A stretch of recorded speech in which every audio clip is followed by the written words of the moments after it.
Ma'am எனக்கு வந்து milk supply வந்து கம்மியாக இருக்குது, ஸோ அதனால நான் வந்து இந்த மாதிரி கடை மில்க் தான் வந்து கொடுக்குறேன். அவங்க என்ன கேட்டாங்க வந்து என்ன பேக்கெட் கொடுக்குறீங்க, இந்த மாதிரி ஆரஞ்சு வந்து அடல்ட் குடிக்கிறது ரொம்ப பவராக இருக்கும், நீங்கள் அதெல்லாம் கொடுக்காதீங்க, நான் வந்து பவுடர் மில்க் வந்து உங்களுக்கு நான் சொல்கிறேன், ஃபார்முலா மில்க்கு. அப்புறம் பாப்பா செக் பண்ணும்போது ஹெல்த்தியாக தான் இருக்காங்க. ஃபஸ்ட்டு என்னென்ன நடந்தது, எப்படி நீங்கள் வந்து ஹாஸ்பிட்டல் அட்மிட் ஆனீங்க, என்ன ஆச்சு அப்படின்னு சொல்லிட்டு டீட்டெயிலாக வந்து ஒரு பேப்பரில் இருந்துச்சு. அவங்களும் கேட்டாங்க, அந்த டீட்டெயிலாக அந்த பேப்பர் பார்த்து எங்களுக்கு எக்ஸ்பிளைனும் பண்ணாங்க. ஸோ இந்த மாதிரி உங்கள் வயிற்றில் இருக்கும்போது பாப்பாவுக்கு வந்து மூச்சு திணறல் வந்திருக்கு, ஏன்னா நீங்கள் புஷ் பண்ணாததுனால, ஸோ அதனால் ஆயுத கேஸ் மாதிரி அப்படின்னு சொல்லிட்டு எனக்கு டீட்டெயிலாக சொல்லி இந்த மில்க் கொடுக்காதீங்க, ஃபார்முலா மில்க் கொடுங்க, கொடுத்துட்டு அப்புறம் நம்ம பார்ப்போம் பாப்பாக்கு எப்படி இருக்குன்னு சொல்லிட்டு சொன்னாங்க. 3 ஃபார்முலா மில்க் வந்து எனக்கு கொடுத்துருந்தாங்க. இரும்பல் கோசம் ஒரு டானிக்கும் வந்து கொடுத்துருந்தாங்க. ஸோ அதனால வந்து இரும்பல் டானிக் வந்து நீங்கள் ஊற்றுங்க. வயிறு உபசத்துக்கு ஒரு டானிக் கொடுத்துருந்தாங்க, அந்த டாக்டர் வந்து ஒரு டானிக் கொடுத்துருந்தாங்க, அது வந்து நீங்கள் யூஸ் பண்ணாதீங்க, அது ஓவர் பவர், நீங்கள் இதை யூஸ் பண்ணுங்க அப்படின்னு சொல்லிட்டு ஒரு 3 ஃபார்முலா மில்க் வந்து எனக்கு வந்து சஜஷன் பண்ணியிருந்தாங்க. நான் ப்ரோ சஜஷன் பண்ணியிருந்தாங்க, நெக்ஸ்ட்டு வந்து சிம்லாக் சஜஷன் பண்ணியிருந்தாங்க, அப்புறம் வந்து லாக்டோஜன் சஜஷன் பண்ணியிருந்தாங்க. நான் வந்து பார்த்தீங்கன்னா எங்கள் அப்பா வந்து இதிலே வந்து ஒரு நல்லா வந்து இருக்கிறத கொடுங்கன்னு சொல்கிறோன்னா நான் ப்ரோ வந்து கொடுத்துருந்தாங்க. ஸோ நாங்கள் வந்து நான் ப்ரோ வந்து என்ன பண்ணியிருந்தோன்னா அவங்க சொல்லியிருந்தாங்க, ஒரு ஸ்கூப்புக்கு 30 ml, 2 ஸ்கூப்புக்கு 60 ml அண்ட் 3 ஸ்கூப்புக்கு 90 ml போடுங்க. உங்கள் மில்க் கொடுத்துட்டு அப்புறம் பாப்பாக்கு பத்தலைன்னா நீங்கள் வந்து இதை இன்க்ரீஸ் பண்ணிக்கோங்க. ஃபர்ஸ்ட் 90 ml வரைக்கும் தான் நீங்கள் கொடுக்கணும், ஒரு மந்த்துக்கும் இவ்வளோ எம்எல் தான் கொடுக்கணும்னு சொல்லிட்டு அந்த பாக்ஸ் பின்னாடியே வந்து போட்டிருந்தது. டாக்டரும் வந்து எங்களுக்கு இன்ஃபர்மேஷன் பண்ணியிருந்தாங்க.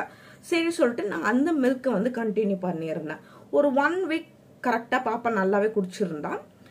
ஒரு செகண்ட் பாக்ஸ் நான் வாங்கும் போது என்ன ஆச்சுன்னா வந்து பாப்பா வந்து அது குடிச்சோன்னா டக்குன்னு பாத்ரூம் போயிடுவா, குடிச்சோன்னா டக்குன்னு பாத்ரூம் போயிடுவா. ஒரு நாளைக்கே ஒரு 10 டைம்ஸ் கிட்ட வந்து மோஷன் போயிடுவா, சாரி மோஷன் தான் போவா. பாத்ரூம் வந்து எப்பவுமே நார்மல் தான் போகிறது, ஒரு நாளைக்கு ஒரு 8 வாட்டி மேலே வந்து பாத்ரூம் போகிறது ஒரு நார்மல் தான். மோஷன் வந்து எனக்கு இந்த மாதிரி கண்டினியூவாக போகிறதுனால எனக்கு ரொம்ப வந்து பயம் எடுத்துருச்சு.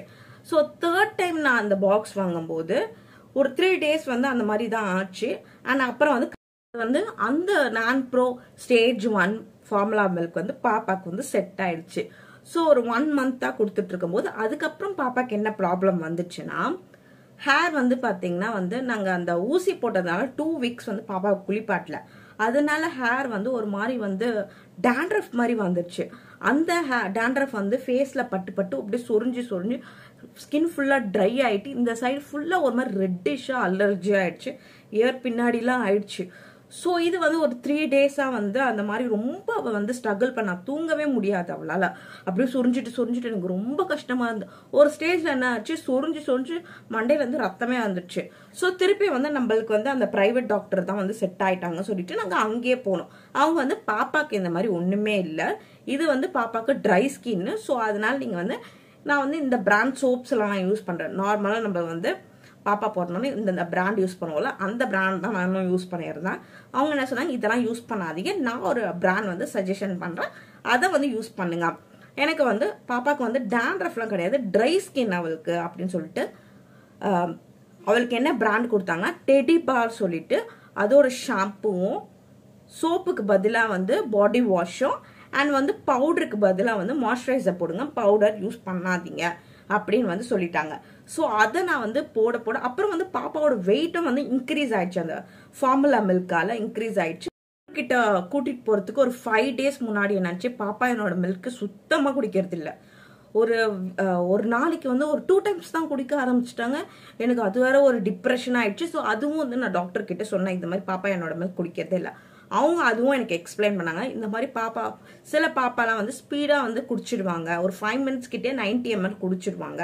ஸோ மேபி அந்த மாதிரி இருக்கலாம், இல்லைன்னா வந்து பாப்பாக்கு கன்ஃபியூஷன் இருக்கும். இந்த ஃபார்முலா மில்க் நம்ம பாட்டிலில் கொடுக்கறதுனால, பிரெஸ்ட் ஃபீடும் பண்ணுறதுனால கன்ஃபியூஷன் ஆகி இதுதான் வந்து அவங்களுக்கு ஸ்பீடாக வரும், பாட்டில் மில்க் தான் இது ஸ்லோவாக இருக்கிறதுனால எது ஈஸியோ அதை வந்து அவங்க எடுத்துப்பாங்க அப்படி வந்து எனக்கு எக்ஸ்பிளைன் பண்ணாங்க. சரி, நீங்கள் வந்து ஃபார்முலா மில்க் வந்து பாப்பாவுக்கு நல்லா வெயிட் ஆகுது, ஸோ நீங்கள் அதே கண்டினியூ பண்ணிக்கோங்க. அண்ட் வந்து இப்போ நீங்கள் பாப்பாவுக்கு ஃபார்முலா மில்க் கொடுக்கும்போது நீங்கள் கண்டிப்பாக பிரெஸ்ட் மில்க் குடிக்கிறாளோ இல்லையோ கொடுத்துட்டு தான் நீங்கள் வந்து ஃபார்முலா மில்க் கொடுக்கணும், அதுதான் ரொம்ப ஹெல்த்தியும் கூட அப்படின்னு சொல்லிட்டு எனக்கு வந்து இதை இன்ஃபார்ம் பண்ணியிருந்தாங்க. ஸோ நானும் வந்து ரொம்ப வந்து டிப்ரெஷனாக இருந்தேன். இதை கேட்டோன்னு கொஞ்சம் பரவாயில்ல. ஸோ இந்த மாதிரி தான் எனக்கு வந்து அந்த மில்க் சப்ளை வந்து இந்த மாதிரி ஆயிட்டு இருக்கு. மில்க் சப்ளை வந்து எனக்கு அவ்வளோ ஸ்பீடாகவே வரதில்லை. இப்போ 1 டேக்கு வந்து பார்த்தீங்கன்னா ஒரு 5 டைம் தான் ஃபீட் பண்ணுற மாதிரி இருக்கு. அதுவும் ரொம்ப கஷ்டமாக இருக்கு. இப்போ வரைக்கும் நான் வந்து அதுக்காக நான் ஸ்ட்ரகிள் பண்ணுறேன். ஸோ யாருக்குனாச்சும் இதை இன்ஃபர்மேஷன் கிடச்சிச்சுன்னா, ஸோ மில்க் பற்றி எனக்கு ஏதாச்சும் டீட்டெயிலாக வந்து கமெண்டில் சொல்லுங்கள். இல்லை வேறு எதனா யூடியூப் சேனலில் வந்து சொல்லி உங்களுக்கு ஒர்க் அவுட் ஆச்சுன்னா அதாச்சும் எனக்கு சஜஷன் பண்ணுங்கள். ஸோ இந்த மாதிரி தான் வந்து கண்டினியூவாக ஆகிட்டு இருந்தது. நெக்ஸ்ட் பாப்பாவுக்கு வந்து 2.5 மாதம் ஊசி போடணும். அப்புறம் நான் வந்து இந்த டெடி பாத் யூஸ் பண்ணியிருந்தேன் பார்த்தீங்களா, அந்த மாய்ஸ்சரைசர்லாம் போட்டோன்னா பாப்பாவுக்கு வந்து கிளியர் ஆயிடுச்சு. டேண்ட்ரஃபும் வந்து கிளியர் ஆயிடுச்சு. அதான் டேண்ட்ரஃப் இல்லை, ஒரு ட்ரை ஸ்கின், அதுவும் கிளியர் ஆயிடுச்சு. மாய்ஸ்சரைசர் போட்டோம், அதுவும் கிளியர் ஆயிடுச்சு. ஸோ நெக்ஸ்ட் வந்து பார்த்தீங்கன்னா 2.5 மாதம் ஊசி. அதுக்கு போகும்போது வெயிட் பற்றி எனக்கு டாக்டர் எதுவுமே சொல்லலை. ஸோ ஓகே தான் சொல்லியிருந்தாங்க. அந்த ஊசியும் போடாங்க.